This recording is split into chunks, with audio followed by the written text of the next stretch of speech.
Hi there. Yeah, something was run by me today about a conversation. It was on a live stream that I didn't see, but I got the gist of it. So I thought I would go over a couple things. I got this biblical cosmology chapter from my ebook on topical studies. Excuse me. And just test the chat real quick. There we go. Hey, Journey's Wake. Good to see ya. So, I thought I would go over this because the question came up again about circle versus sphere in the Bible, and people insisting that it can mean other things, and the dismaying habit of some online Bible resources to muddy the waters. Things online can be changed, everybody knows that, but this is why I always have book backups for things like lexicons. So, what I decided to do, I'm going to go over this page, like I said, this chapter, and we'll look at a couple of things that I use online, and then show you why you got to be careful even using those. So, Bible is not a science book, it's a truth book, because science has loaded meanings, but above all, the Bible is a truth book, because it's from God. So what else can it be? I mean, there's things reported that are people do or say that's not true, but this is not the same as saying the Bible teaches error or is in error. But the thing is, many seem to think science books are the Bible. They treat what is called science as the highest authority to which even the Bible must bow. This is the major Christian organizations, the creationist organizations. They want the Bible to be scientific. They want Christianity to be scientific above all. They're not seeking to bring science in line with the Bible, but the Bible in line with what is deemed science. But of course, it matters because the Bible is the inspired word of God. It can't contain falsehoods, and unless, like I said, it's reporting some falsehood that's done or said by somebody else and just reporting it. So if you report a lie, you're not a liar to report it. No excuses can be made for the alleged primitive knowledge of the times, especially since the ancients could navigate long distances without compasses or electronic signals and build impressive things like pyramids and all sorts of stone buildings without computers or motorized machinery. God is not the author of confusion or deception, and a Bible reduced to allegory every time it says something we don't like is not worth our efforts to study, much less obey. So that's why it matters. And science itself is not infallible or settled. In fact, the constant changes in scientific theories are considered a feature, not a bug, proudly embraced by anyone defending them. So, what they defend today as science may be laughable ignorance another day. But why do people defend these ever-changing beliefs with such fierce zealotry? Now that's fine, Tony. I am speaking truth. I am not knowingly giving anyone a falsehood. That's what it's required to lie, is to know something is true but say the opposite, which I'm not doing. So I'm pretty disappointed in you for falsely accusing me. So you're lying right now. But anyway, one must wonder why these ever-changing beliefs are defending with such fierce zealotry. Is if your mother's been insulted, disagreement with today's science is treated as damnable heresy, though tomorrow it may be hailed as the newest advance. So, why you decided to come to my channel tonight, I don't know, but I hear you've been doing some pretty awful things, doxing people, hating nice, calm, peaceful people who haven't done anything to you. So we'll just take care of that problem right now. I'm sure I'll be the topic of your next hit piece, but I don't know why you would bother, because who am I? I got a tiny little channel, and dragging my name through the mud won't gain you anything and won't warn people against me. So I'm sure you must have other things to do tonight. So we'll make sure you're good and blocked here, and take care of that. So anyway, some people jump to the conclusion that the Bible or the Christian community is anti-science, but it's not. Genuine science, adhering to the scientific method. I have a chapter on the Bible and science, gone over that before, is by definition observable, testable, repeatable. If it works consistently. And why it works is a different question.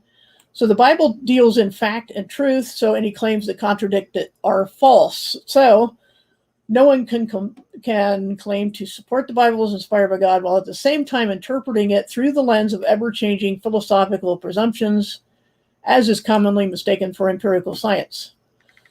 So there are things that are not science. Any claim that can't meet the standards of the scientific method. There are other sciences, meaning topics of study such as biology or geology, which may use the scientific method as part of their work. So be careful to precisely define your terms. Something claimed as a scientific fact, you must first rule out any other possible causes of the observed effect. Because if you demonstrate that a theory is possible, it doesn't mean that other theories are impossible. So is the theory of evolution scientific? No, because although they may use some scientific testing on certain artifacts or whatnot, the theory as a whole, whose definition seems to be the only thing that evolves, cannot qualify. You have to observe and analyze and repeat. And even that's not a scientific proof by itself. Neither does a theory rule out other theories. So how or when something came to be in its present form can never qualify as science. Just to make that point that evolution is not science. So we don't need to bend Genesis to fit it. And we don't even know what the theory of evolution is because people keep changing the definition. It's something to do with alleles and change over time, and time is the magic wand. Time plus nothing equals everything, according to them. But, on any given day, you'll get a different definition. So, also, is modern cosmology scientific? It can't qualify because observation is not a scientific proof in itself. Claims of instruments sent to distant presumed worlds are easy enough to make, but most of humanity is incapable of testing those claims, and we have to just believe what people tell us, that cosmology has become a kind of esoteric system whereby only the adepts, the scientists, can understand the mysteries. This is no different from any ancient religion. All we can observe is that there are lights in the sky which move according to consistent patterns, and that we can, by watching those patterns, we can make predictions, and we don't need anything else to do that but careful observation. So, what does the Bible say regarding the age of our realm? Genesis 1 is claimed to be an allegory or a theological messaging where the days are really long eons, but the repeated phrase, evening and morning, day, whatever, leaves no room for speculation. And the fourth commandment in Exodus 20:11, to remember the Sabbath day, is in commemoration of Creation Week, for in 6 days God made the heavens and the earth, observed every seventh day, not every seventh eon. To say that this is symbolic is begging the question, since Scripture never indicates symbolism for Creation Week in any context. The only reason anyone tries to symbolize or allegorize Creation Week is the presupposition that science has proved that Genesis 1 can't be taken literally. So, and then that was regarding the age. Regarding the structure of our realm, not once does the Bible speak of Earth in terms of rotating, moving, or floating, but only fixed and immovable. Genesis 1:14, there was no sun for Earth to orbit until day 4. 1:16, the sun and moon rule, dominate, or begin, depending on the how you take the words, the day or night. That's what it means to be the chief or ruler over. It means the thing that is the most prominent in the sky. Obviously, in the daytime, it's the sun. You can't always see it, but you know it's there. And the moon may come up during the day or night, but it is the chief of the mainly nighttime luminaries. Since light in Genesis 1:3 is a created thing, let there be, it can't simply be God's light, because God's light has always been with him and can't be a created thing. So since created light even predates the luminaries, though, we have light from God, and then we have a created light. Then we have the luminaries.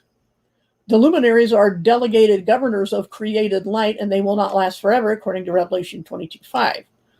In Joshua 10, 12, and 13, the sun and the moon stood still, not that the earth stopped rotating. There's no such language to the contrary. Oh, they're writing it from our perspective. You could use that as an argument. It isn't a slam dunk. It can't rule out other arguments, like taking it as it's written.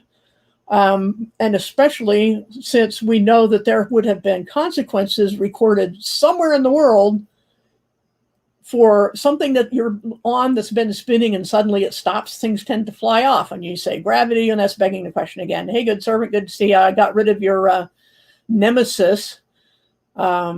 He came here to call me names and stuff, and I'm sure there'll be hit pieces, but what are you going to do? Doesn't matter. His opinion of neither of us does not matter. He is a nobody, and if he does anything illegal, he will be prosecuted. So he isn't too smart if he does anything like that. But the thing is that this person is, taking note of my tiny channel too. Is like, you got to be mental or something to pick on little channels like that. But yeah, pathetic is the word. But anyway, 1 Samuel 2:8 says the world is on foundations. 1 Chronicles 16:30, the earth does not move. Job 26:7, the northern skies spread over emptiness. The earth is not suspended. Not hanging on anything doesn't mean it must be floating in space. That's a giant leap that even the young earth creationists make. But it isn't what it says. And then Job 37:18, the skies are spread out hard as a mirror of cast bronze. Psalm 93:1 and 104:5, the world is firm and secure, never moved from foundations. Ecclesiastes 1:5, sun rises or sets and hurries back to rise. And Isaiah 40:22 is a circle of earth, stretched heavens like a canopy over a tent.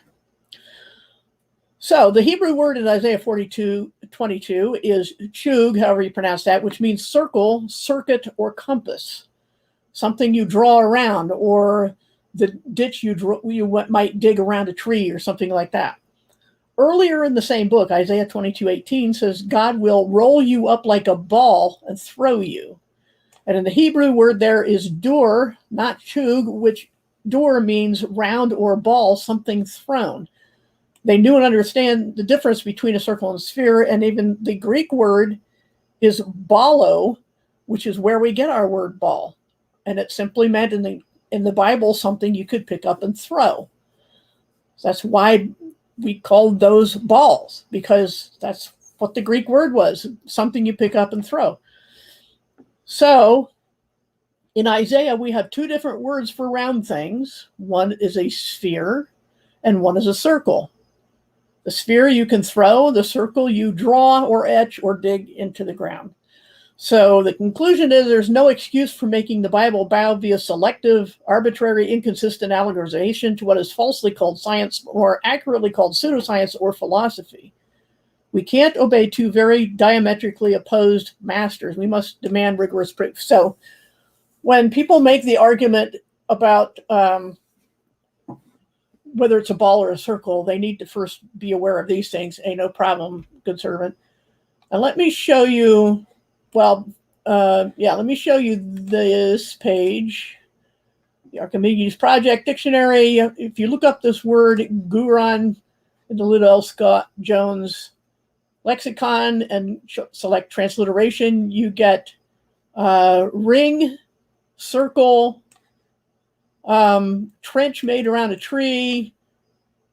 So there's an actual, dictionary, lexicon, meaning for the Greek equivalent that's used in Isaiah 40:22. It doesn't have exactly the same phrasing in the other reference in Isaiah, so there's nothing to compare there. But the word here is guron, okay? And the problem is that many of the online other like Strong's and things like that, lexicons use the ambiguous term curve. So why are they using an ambiguous term curve? Because you can take that either way, but if you say circle or ring, you can't let the reader turn that into a sphere.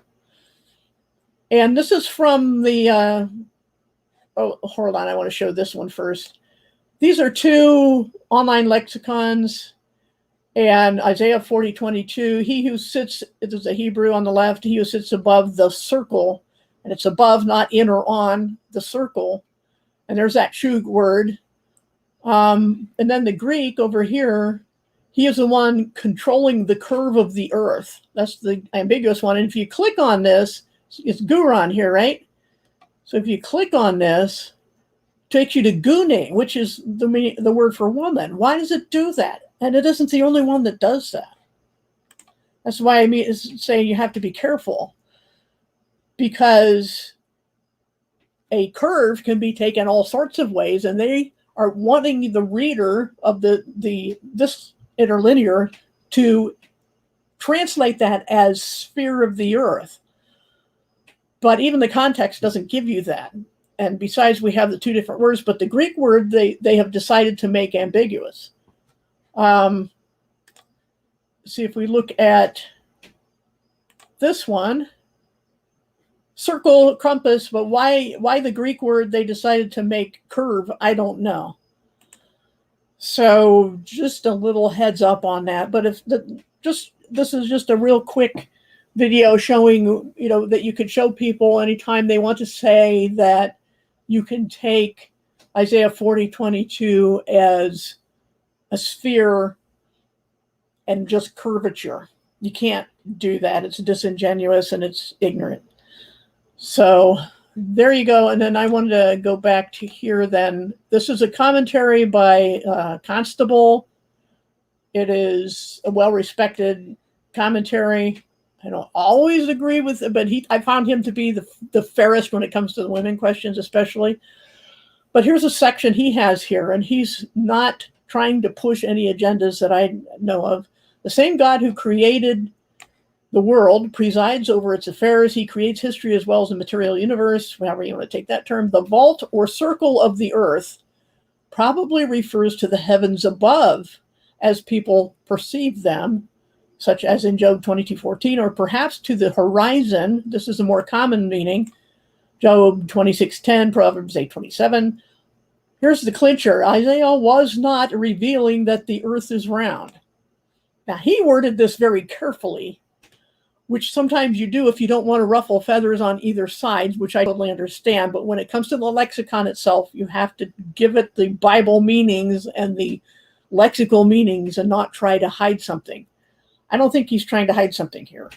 I think Constable is just saying, look, you can't use this to say that the Bible says the earth is a sphere. And besides, round is ambiguous enough. But the point is, he's saying Isaiah was not revealing that the earth is round. Whether he thinks it is or not is ambiguous enough. Again, I can understand how he doesn't want to take a position in a commentary. That's fine. I just don't like it being done in an interlinear or a lexicon. God sits above them both. He is so great that people are as small as grasshoppers in comparison. The whole of the universe, the heavens and the earth, are as a tent to him because he is so immense. So, I mean, the thing is that, he's trying to be delicate here or tiptoe around, but he does admit that the Bible presents the earth as circular from God looking down.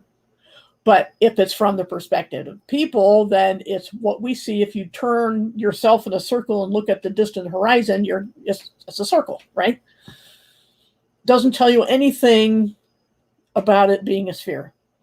So that's all I really wanted to say. Other than that, I'm still having tooth issues. The same molar on the lower left that gave me grief many years ago, decades ago. I didn't know it was that tooth that was bad because the pain was all up in my jaw. It hurt really bad until somebody finally said, hey, you should go to the dentist. And they found out it was abscessed and did a root canal, sealed it up. But now it flared up again in the last few weeks, and the dentist is like, well, this is infected again. Sometimes, the sealing wasn't done properly. So they re-root canal, but put temporary stuff in it to kill more germs.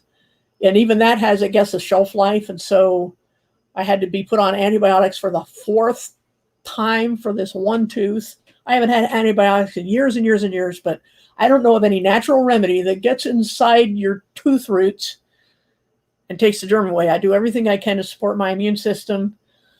I'm taking extra yogurt because this medicine especially does really bad things to your gut bacteria. Makes a bitter taste in my mouth all the time, even though I'm happy I can swallow the capsules without a problem. But man, it just makes you taste the bitterness all the time. But so I have a week of that to go. And then another week I'll get a permanent root canal and hope, pray that it never gets infected again. And the tooth next to it has to have a new crown. And dental insurance only pays the $1,200 a year, which is pathetic. So dealing with that. Other than that, I will set up my live stream. Tomorrow I set up my live stream for Sunday, and I got to remember to check it again because instead of using StreamYard like I am now, I use OBS and Restream. And for some reason, Restream doesn't hang on to my settings. I have to do them again before I go live. So that's what caused the problem last time. So anyway, we'll see you all then. And thanks for coming.